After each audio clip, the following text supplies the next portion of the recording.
Good evening. Here's the world news from BGI TV, Baba Bagide Imo TV. I am Moribe Rabila Lawal. First are the major headlines for the world news. APC governors angry over Tinubu's choice of Shetima to meet Buhari today. Pay attention to your health, Kwankwaso tells Tinubu. Gunmen attack residence of governorship candidate in Osun. Popular Ibadan market on fire as a breaking news. AIDS presenter Abiodun Orokpo dies. To a foreign story, Ukraine-Russian war, please let us in. WHO begs to reach sick, injured. Concerning Sri Lanka, protesters storm President Gotabaya Rajapaksa's residence. And sports, wondering it will be tough against Cameroon.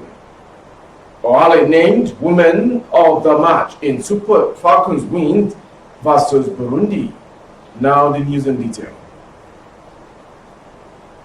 Some governors on the platform of the All Progressive Congress APC are said to be unhappy with the emergence of ex-Brno Senator Kashim Shettima as a running mate to APC presidential flag bearer Ahmed Bola Tinubu. Politics Nigeria learned that the governors are scheduled to meet with President Buhari today in Daura to formally register their displeasure before deciding their next move. Tinubu had long submitted a list of possible running mates to the president for some time now, on which Buhari had refused to act. He then seized the initiative since deadline is Friday, July 15th, and formally announced Shetima before the court updates. The announcement immediately created a row in the party as some of the governors who worked tirelessly to ensure Tinubu clinched the ticket considered the manner he broke the news arrogant and against the understanding he had with them. To this end, the governors, a majority of them from the northwest, did not have issues with the choice of Shetima, but how Tinubu ignored all the understanding they shared to announce the name. It was gathered that the governors and Tinubu had been in a constant back and forth over who will emerge as his running mate. They had started considering pandering to Tinubu since its sentiment appealed to Shetima. To achieve this, the governors were said to have agreed with Tinubu that the unveiling would be done with them present to show consent and agreement.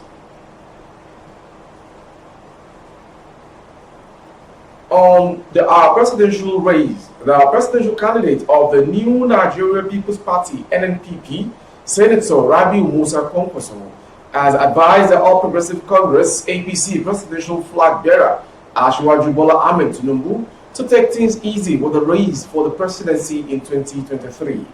Kwankwaso, a former defense minister and two-time governor of Kano State, while speaking during an interview on Arise News Television on Sunday, said Tinubu should rather pay attention to his health, warning that the 2023 campaigns will be rigorous.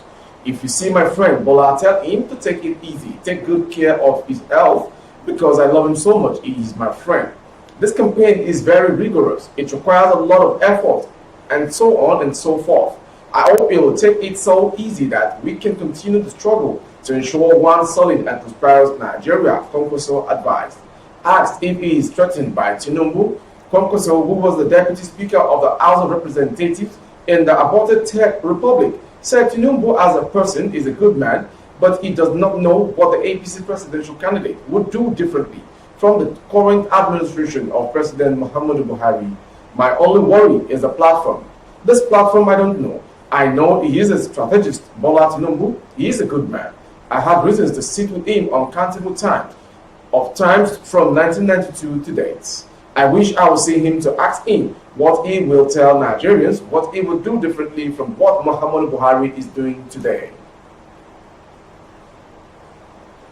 To another story, some unknown gunmen have attacked the residence of Labour Party governorship candidate in Osun State at the wee hours of Monday. The Osun gubernatorial candidate of the Labour Party, Yusuf Lasun, raised the alarm over the invasion of his home by gunmen.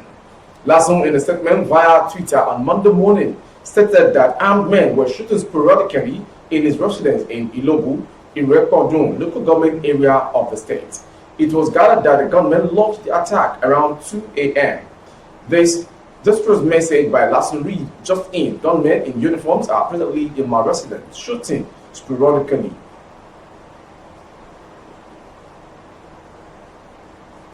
To a sudden story from Ibadan city of Oyo State.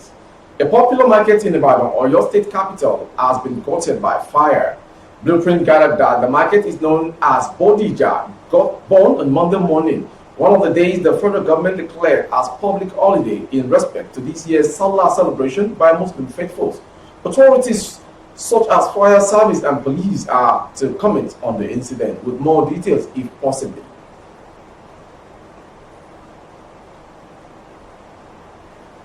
On a sad note, Abiodun Oropo, an ace Yoruba radio television presenter, also known as Oimomo Jojo, is dead. According to close friends, he died yesterday evening after a sudden and brief illness. It was revealed that he suddenly took ill 2 days ago and he was rushed to the hospital for treatment. He gave up the ghost yesterday. Until his death, he was a well-known radio presenter working with Faji FM, Dukes FM, and several other radio stations across the Southwest. He was an active and strong member of the Freelance and Independent Broadcasters Association of Nigeria, FIBAN. His burial will take place by noon today at his residence in Orile Agege. May his soul rest in perfect peace. From that story, we'll go straight to a foreign story among the stories that make the world news. The World Health Organization, WHO, issued an urgent appeal to Friday for access to sick and injured people caught up in the war in Ukraine, including hundreds of landmine victims, premature babies, pregnant women, all the people, many of whom have been left behind. More than 4.5 months since Russia's invasion, civilians have continued to be targeted in explosions and missile strikes, particularly in eastern cities including Donetsk, Sloviansk, Makiivak, Oleksandrovsk, and Yezhednevata, but also in southern Oblast in Odessa and Mykolaiv. Senior UN officials have long called for humanitarian corridors to be established to enable the safe and constant delivery of assistance to extremely vulnerable populations in Ukraine. But OCHA, the UN Aid Coordination Wing, has frequently signaled that access in many places remains too dangerous or is blocked. I am sure that once there will be corridors, we will be there, said Dr. Nixon, speaking via video link in Odessa to journalists in Geneva. Still on the foreign story from Sri Lanka. Thousands of protesters have stormed President Gotabaya Rajapaksa's official residence in the capital of Sri Lanka. Demonstrators from all over the country marched to Colombo demanding his resignation after months of protests over mismanagement of country's economic crisis. Reports say he has already been moved to a safer location. The country is suffering rampant inflation and is struggling to import food, fuel, and medicine. Thousands of anti-government protesters traveled to the capital, with officials telling AFP news agency that some had even commanded trains to get there. They swarmed into Colombo's government districts, shouting slogans such as "Gota, go home," and breaking through several police barricades to reach President Rajapaksa's house. Police fired shots in the air and used tear gas to try to prevent angry crowds from overrunning the residence, but were unable to stop some of the crowd from entering. The president was escorted to safety. A senior defense source told AFP he is still the president. He is being protected by a military unit. Facebook live stream footage from inside the building showed hundreds of protesters packing into rooms and corridors, while hundreds also miled around the grounds side from the outside. BBC footage shows scores of people taking a dip in the palace pool. And finally, on the world news from BGI TV is the sports story. Super Falcons head coach Randy Waldron has admitted that a quarter-final clash against Cameroon will be difficult for his team. The Falcons booked their place in the quarterfinals after a comfortable 4-0 win against Burundi in Sunday's Women's Africa Cup of Nations in Morocco. It was the Falcons' second consecutive win at the group stage after a shaky start to the tournament. For the indomitable Lioness, they advanced to the last 8 with a 2-0 win against Tunisia in their last group game They have drawn their opening 2 games, also speaking after the win against Burundi.